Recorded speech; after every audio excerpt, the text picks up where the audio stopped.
Good afternoon, everyone. It's Shamila Ramjawan from the Red Corner Show. My guest this afternoon is Tulsi Vagjiani, who is in London, UK.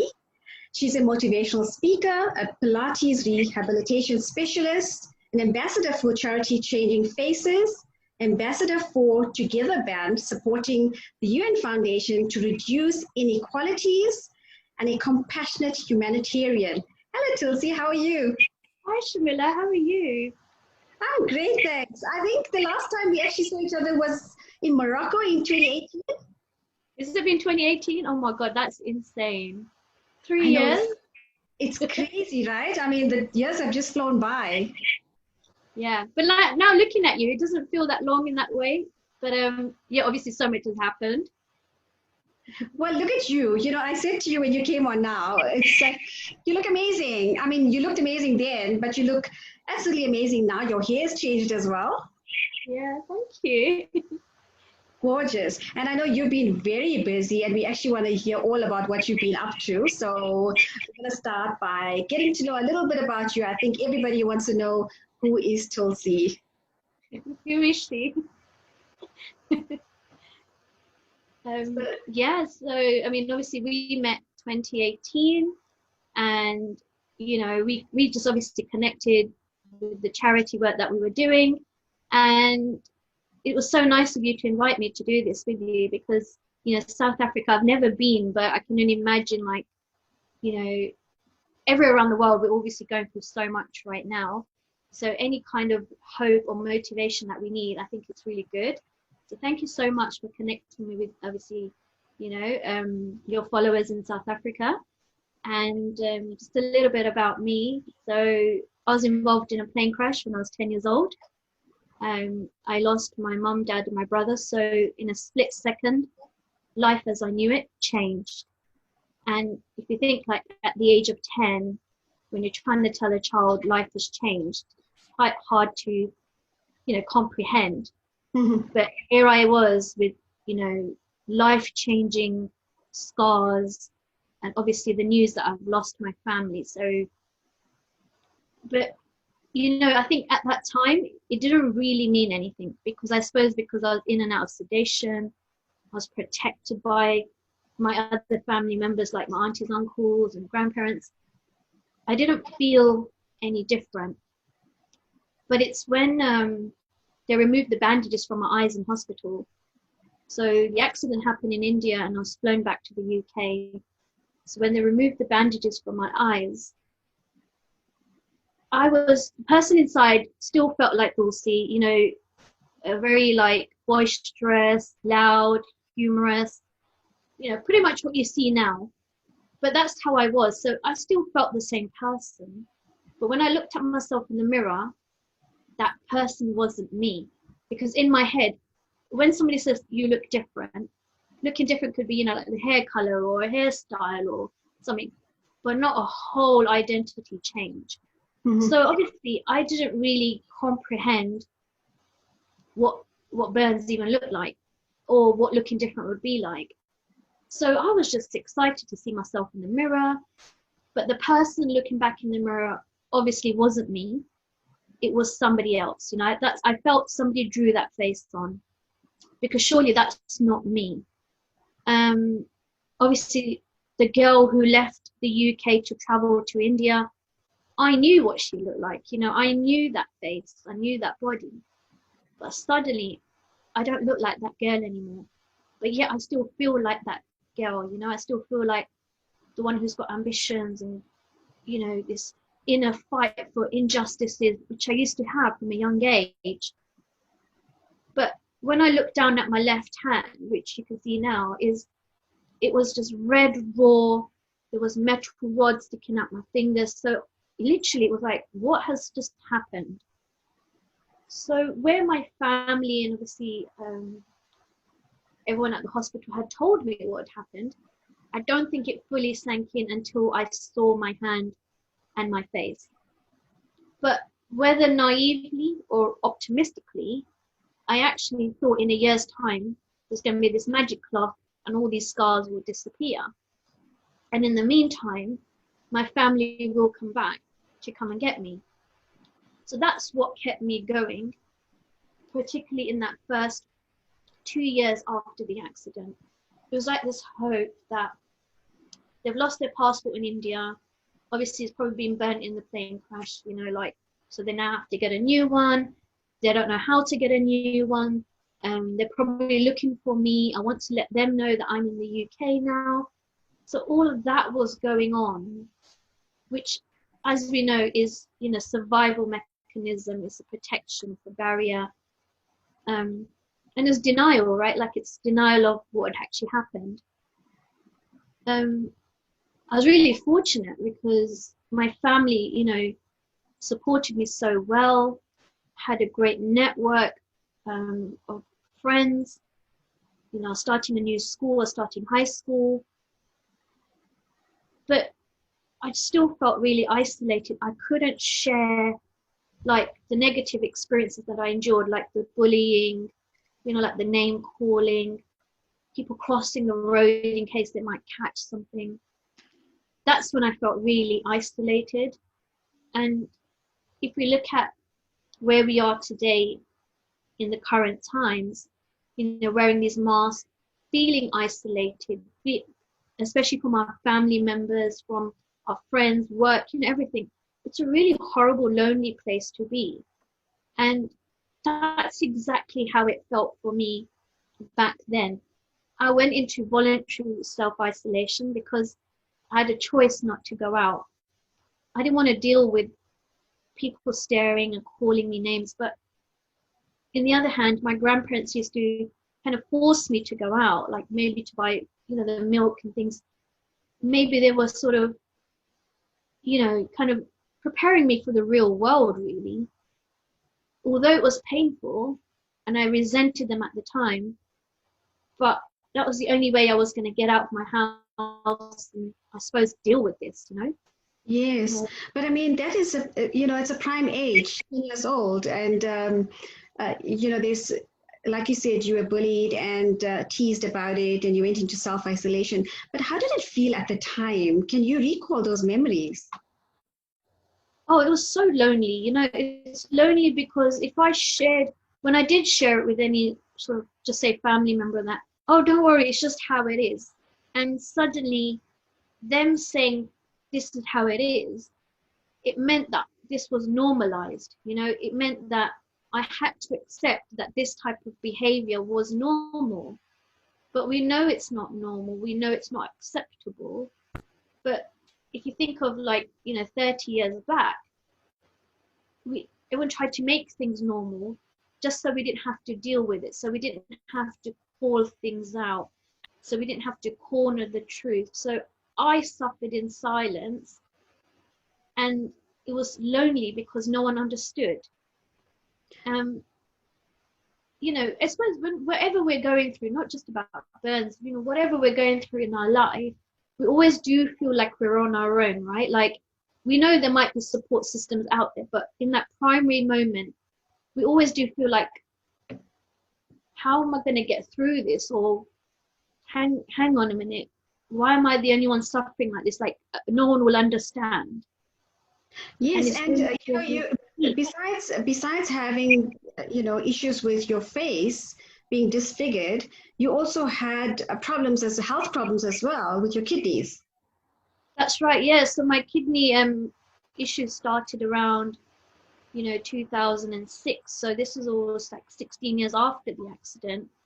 So up until that point, it was literally in and out of education, trying to get a job, I suppose establishing my identity.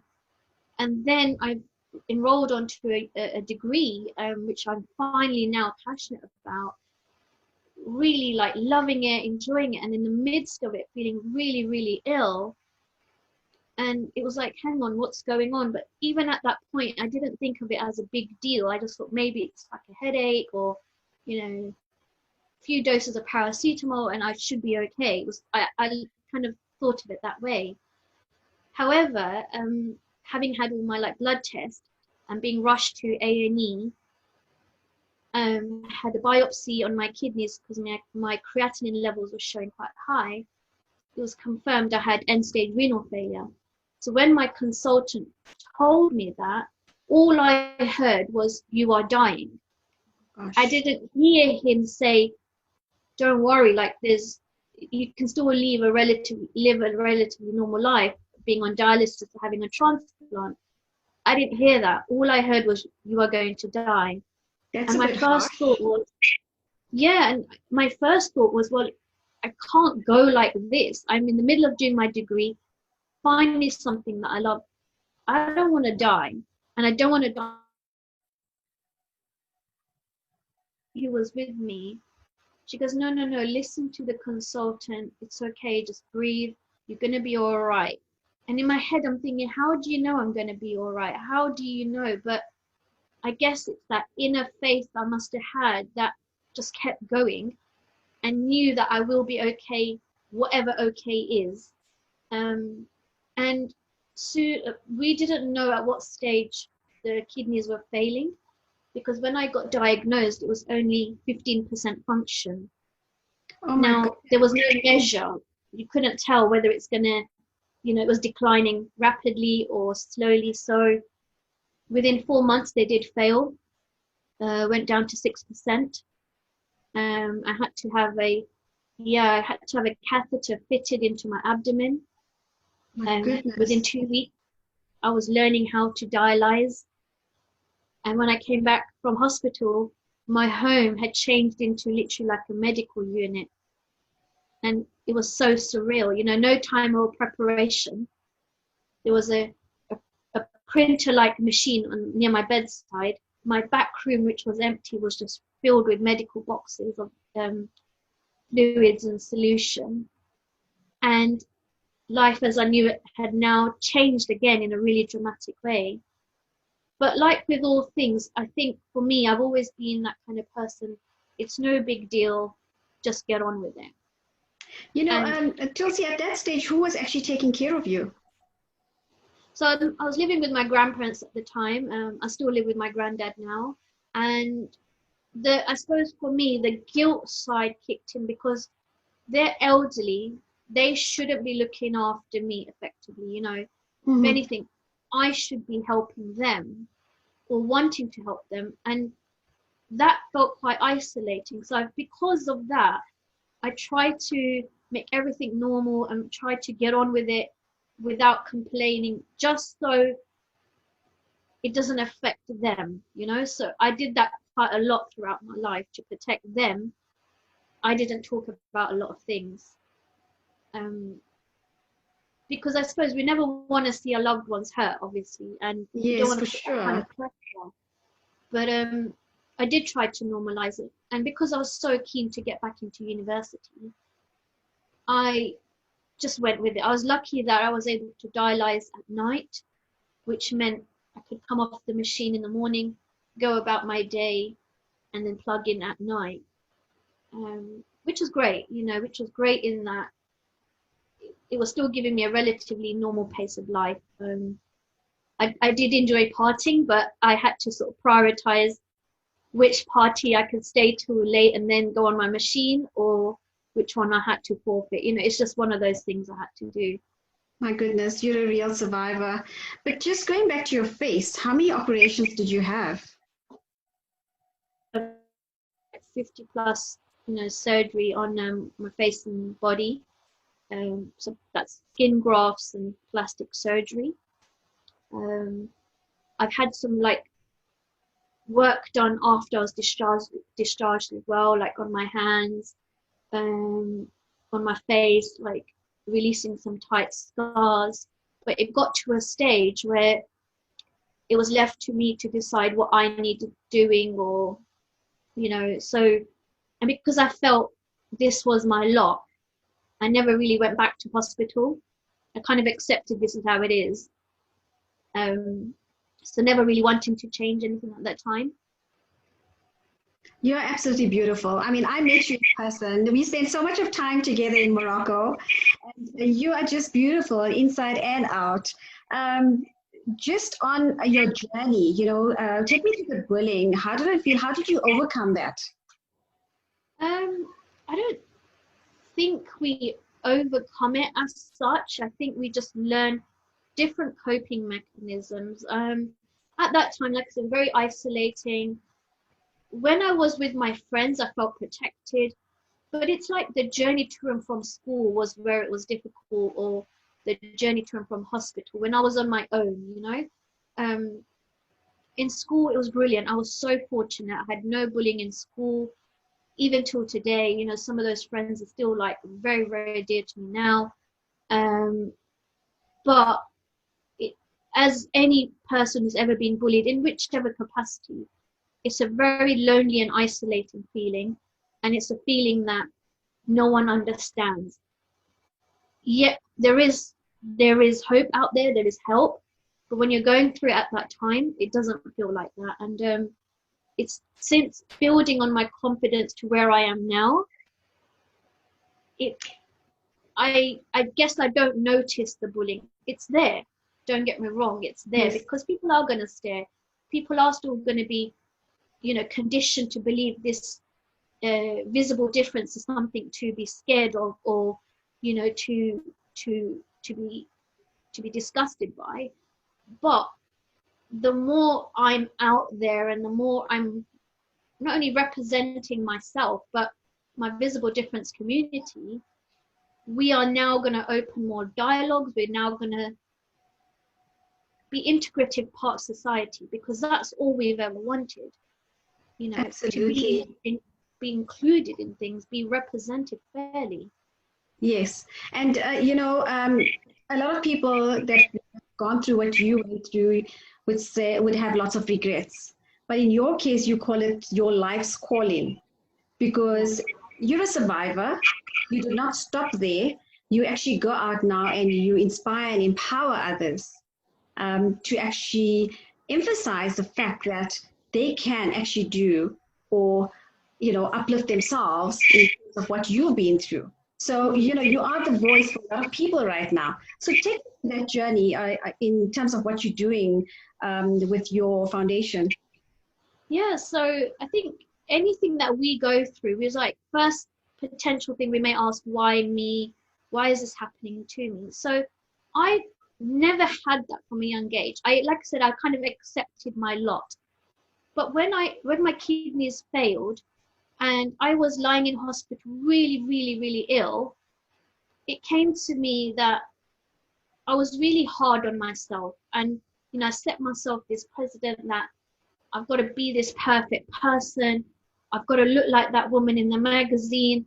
And yet that's not who I was. So that's when my spiritual journey embarked at that time. I didn't know it at the time, to be fair, but it started, like some seeds were planted. And like I said, now the confidence that I have now, I can look back, and every experience that I've had is because I can talk about the struggles, I can talk about where we go from here. And that's why I'm able to empower. My story, I'm not saying everybody is a plane crash survivor. I'm not saying everybody is a burn survivor, or, you know, a renal patient survivor. But whatever you're going through, you're a survivor of your own story. And we don't have to be stuck there. We don't have to go, why me and poor me, this is the end. No, look at your story as a paving stone to help somebody else who may be stuck. It's not about helping the whole planet, but it's helping that one person. And like a domino effect, when you help one, they'll help another. It's a pay it forward, you know, it's a no-brainer. Yes.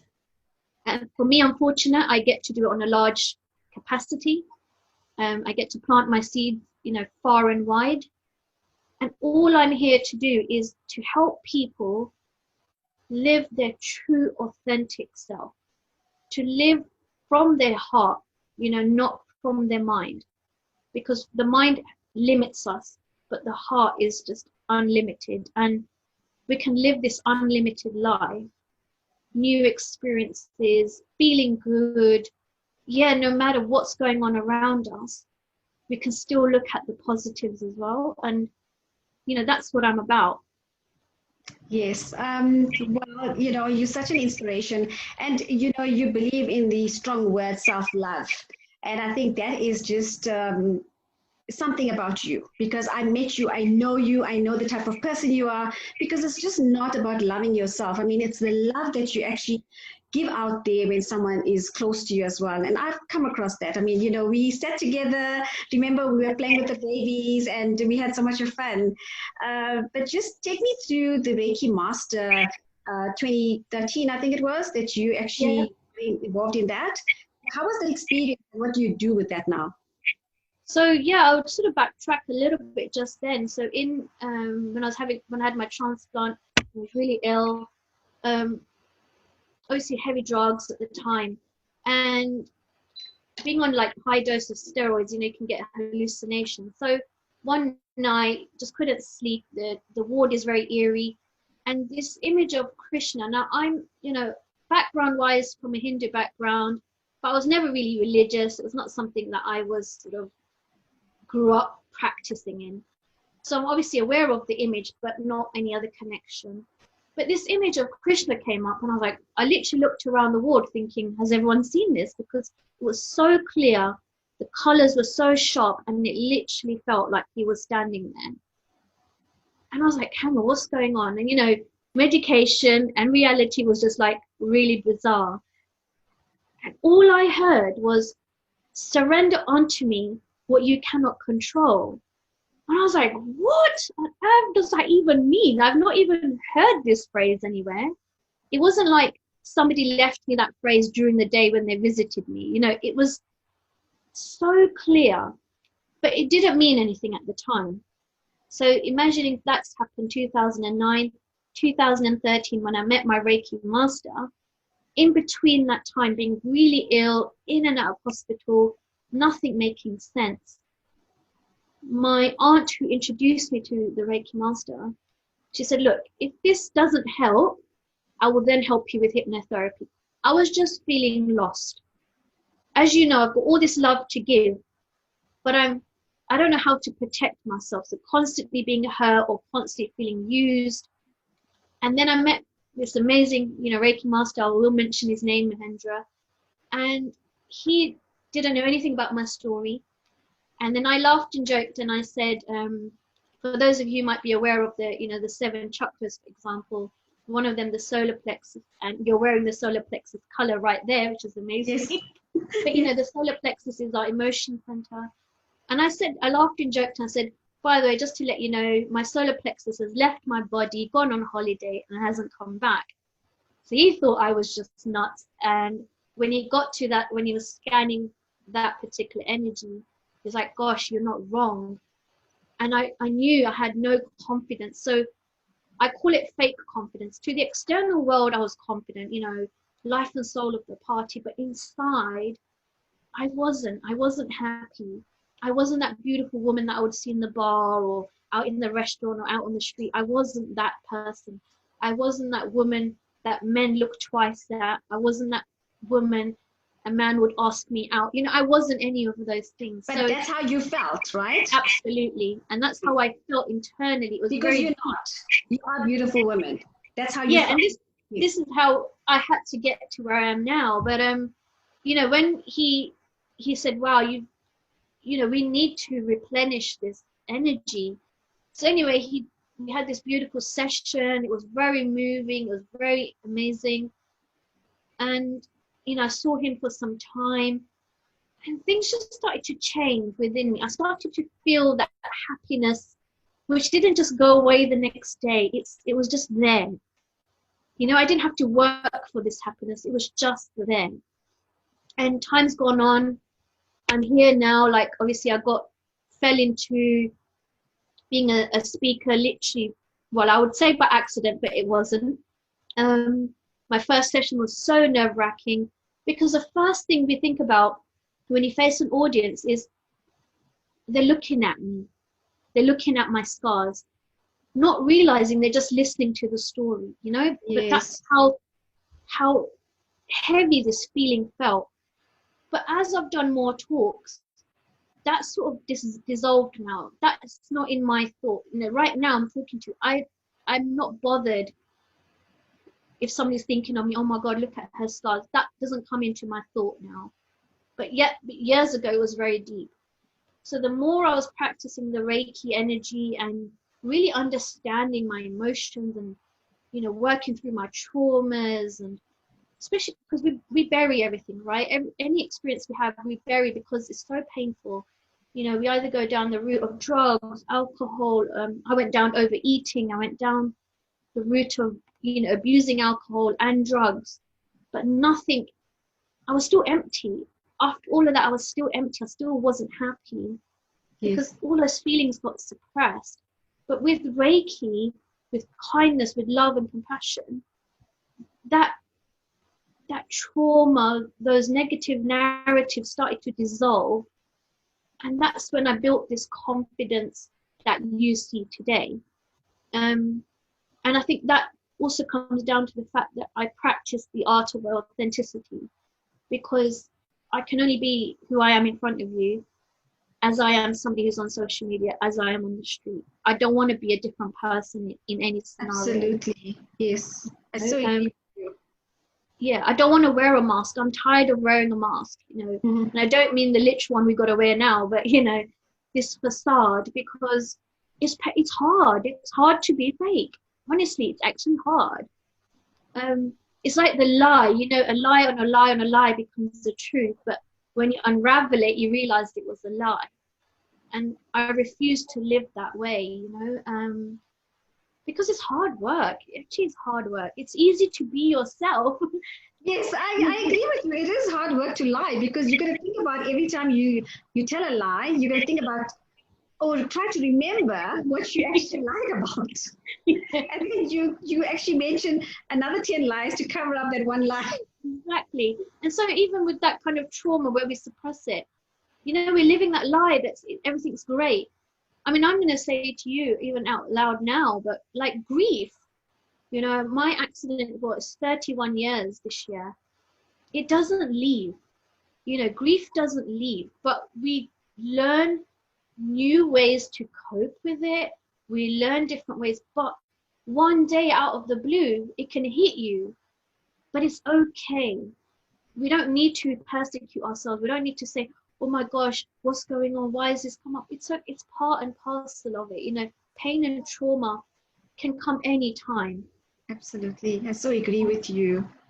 So tell me about being an ambassador for the Together Band with the UN, supporting the UN. Yeah, that was a real surprise. Yeah, no, it's pretty cool. It's just because, again, it was the work I do with Changing Faces.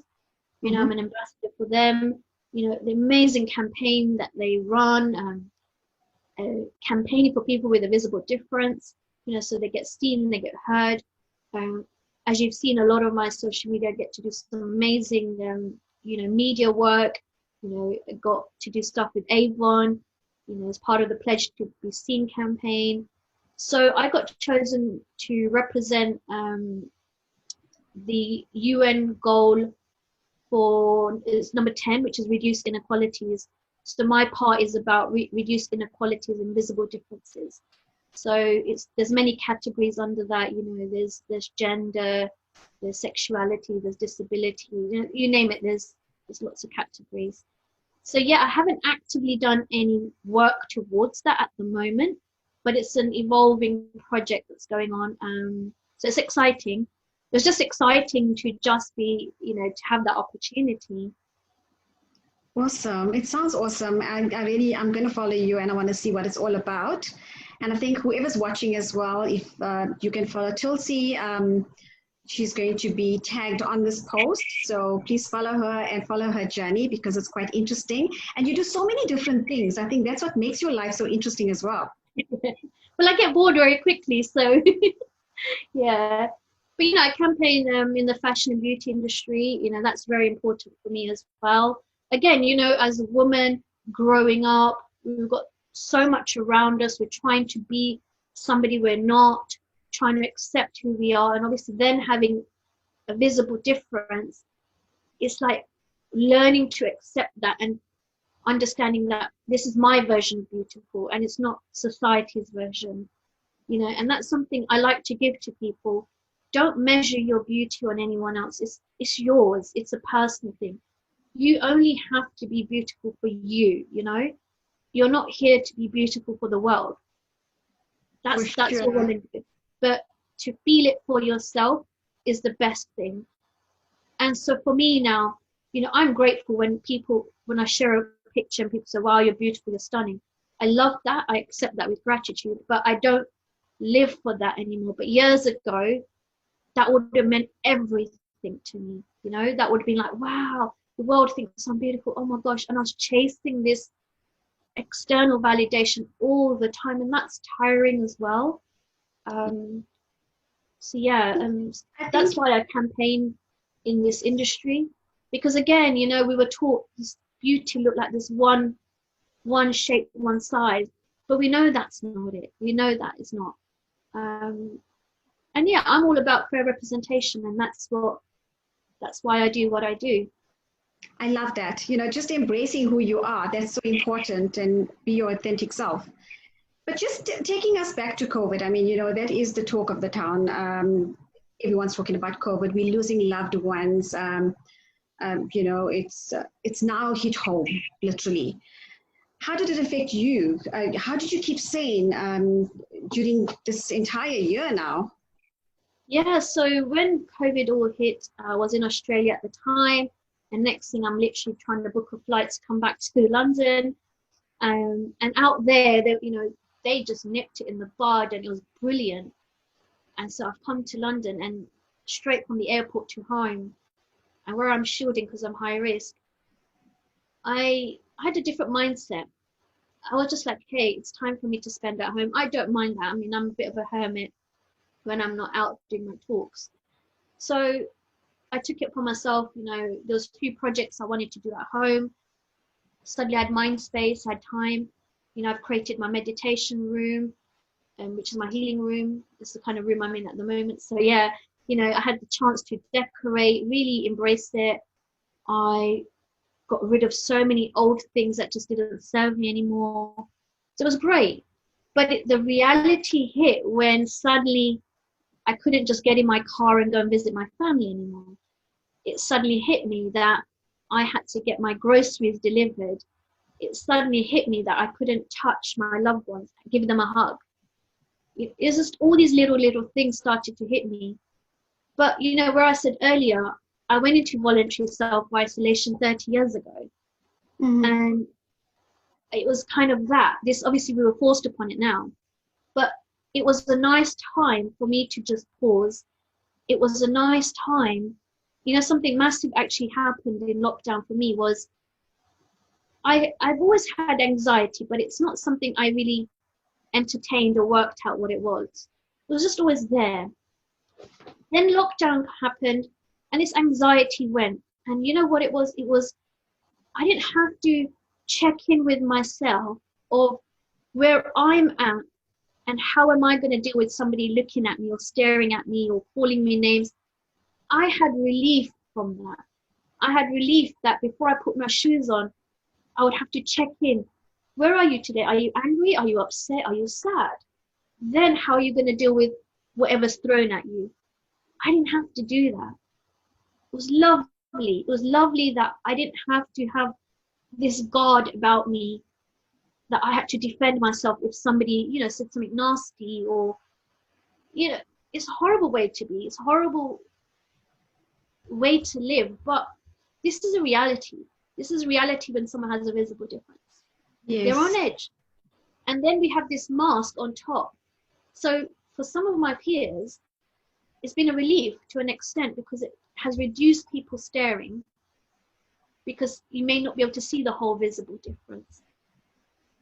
But for me, I've not enjoyed it because my smile gives people permission to understand that I am just a human being like them. There's no words, there's no exchange, it's just a smile. But because now that's been reduced, you know, when, I'm not sure how it is in South Africa, but presuming when you wear a mask, everyone's on guard. It's as if they're going to catch something. So it's literally like, they almost look at you as if like, don't come near me. And that's quite isolating feeling, because as a human being, we don't want to be ignored. Yes, because now you're literally covering half your face. That's it. So that's your identity. And your smile is your identity. Absolutely. So where like a child would stare at me and I would smile back, that invited them to go, oh, I can smile back too. But now Mm. there's not that. And that's what upsets me. Um, but like I said, one hand it's a relief. I don't have to deal with the staring. But on the other hand, I miss that human interaction. And you know, smile is more contagious than the virus, as we know. So, but Yes. we can't do that at the moment. So, act of kindness is how we're going to spread that smile indirectly, right? And as you mentioned, you know, we have had so many people passing away. It's just heartbreaking. I just, you know, anyone listening to this and who has lost someone, obviously, like, gosh, my heart does go out to you, and it's not nice because you can't do anything for that loved one. They're suffering alone. Dying alone. Yes, it's Awful, sad. And awful. you know, you actually can't pay your last respects. I mean, we're now resorting to Facebook lives and Zoom lives to watch a funeral. I mean, that is absurd. You know, I said to my kids this morning, please, for my funeral, it's not going to be on social media. It's going to be private and personal. So, yeah, Yeah, it's a sad thing, you know, people are far away and you want to share that with them. But that's what we've come to. You know, all we can do is hope and pray for the best, and we want COVID to disappear. We want yeah. people to start living again because we all feel isolated. We all are anxious, and we have these anxiety attacks. You know, so it's just attacking anybody and everybody. So we got to be so careful and look after ourselves. Absolutely. And I think it's really important to share as well. You mentioned anxiety. Exactly that. Like, it's all right. Whatever you're feeling, it's okay because no one's been prepared for this. It wasn't like it was in the manual of life, right? You know? Yes, Um, and however you're coping and getting through it, it's all right. There's no right, there's no wrong. I mean, you know me, I'm positive, I'm upbeat. But the last few weeks, it's actually taken a toll on me as well. Because yes. I talk to my niece on FaceTime and it's like I just want to reach out to her. I've had family members who've just had newborn babies. By the time I probably see them, they might be 1 year old. I miss that baby smell. I miss those little cuddles. And Mm, I mean, I'm just not the only one, but it really hit me, especially after Christmas, that, whoa, this is actually real. Because last year I kept myself busy. It was summer as well. And it was fine. But now it's winter, it's dark, it's grim, especially on the northern hemisphere, yes. So it's all right. Whatever you're feeling is all right. But we just got to focus on it day by day as opposed to week by week or month. It's just a day by day. Get through the day as best you can and reach out to somebody, talk to someone, because the worst thing is just suffering in silence. It's Yes. hard. I think it's so important to make that connection and also ask for forgiveness and forgive other people because life is too short. You know, we witnessing that Absolutely. now. And, you know, today I made, I would say, at least 30 calls trying to connect and reconnect because I think Oh, it's very important because you never know when you're going to miss that opportunity. So it is important to just stay in touch with people. And so many people out there that need that shoulder to cry on right now, you know, but you can give them that virtual hug and it just console them a little bit because normal people like us are going through anxiety, like you mentioned, and we go through those moments. It's normal, it's natural. And you know, also I found that in South Africa, there's a lot of people that are not mentioning that they are COVID positive, and they feel that there's it's a taboo and there's stigmas attached and all of that.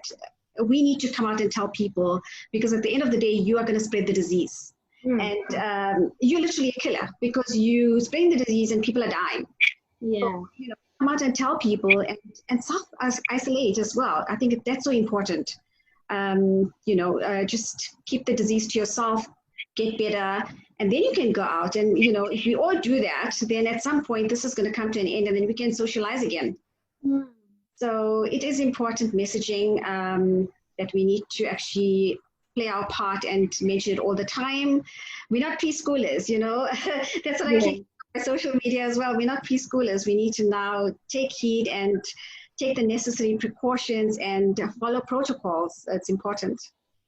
Yeah, I mean, you know, like especially the new variant that came out, you know, and obviously in the UK we've started going nuts. So last year when all this happened, not that I didn't take it seriously because I was just at home, but I was in my bubble.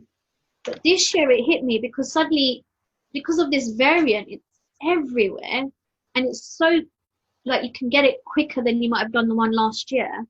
Yes, I it is started to very panic because I'm contagious. Yes. like, I'm high risk. If anything happens to me, I don't know. I don't know if I'm going to make it through because there are, you know, amazing people who've managed to survive through it. Brilliant, you know. Maybe they don't have any health issues and they're okay. But my chances of getting this and being okay is not the best. Doesn't matter how healthy I am, doesn't matter how good my mindset is, but the reality. So that anxiety really got to me. I couldn't sleep. I'm panicking. Every little sniffle. Is it this? Is it that? And it's really horrible. You know, it's not nice. But I feel worse because I live with my granddad. I don't want him to have to deal with me being ill, and that's the reason I need to stay healthy as well. Yes, and So also you don't want to take it to him because he might get absolutely, infected. And that's what a lot of people should have thought about as well. You know, you have these family visits and the parting, and then you take it home to the elderly or to your parents or to somebody, you know, at home. And that's yeah, how actually you become a super spreader. That's what it is. yeah, and that's just you know, we just need to be kind and just be a bit more considerate. You know, but the sooner we do this, the sooner we can see these loved ones and hug and picnic in the park and parties and dinners, whatever. But I think just now it's just trying to be patient. It's not easy. I've put it out there like if people need to talk to me, you know, you reach me on social media, whatever. Obviously, Yes, my friends and family know they can talk to me. Um, but I think yeah, fundamentally, look, be kind to yourself by doing what you have to do, and then hopefully that will spread out as well. You know, yeah. for sure. Tulsi, I think we just gone over time. I could go on Wow. talking to you forever. Is there anything else that you want to add? No, I was open for whatever questions you had, so here we are. Thank you so much for having me. It's only a pleasure, and it was such a lovely chat. I wish you all the best, and I hope to see you soon. I was actually planning to come to London this year, Oh so I wow. hope it's still going to happen in August. So Yeah. let's pray that COVID will be something of the past by then, and we can visit again and travel. I miss that so much. Yeah, me too. I missed that too. Thank you so much for chatting to us, and I'm sure you inspired lots of people out there. Carry on doing the great work that you are doing, and all the best. Thank you. And lots of love to everyone in South Africa. Thank you. Take care. Bye. Bye.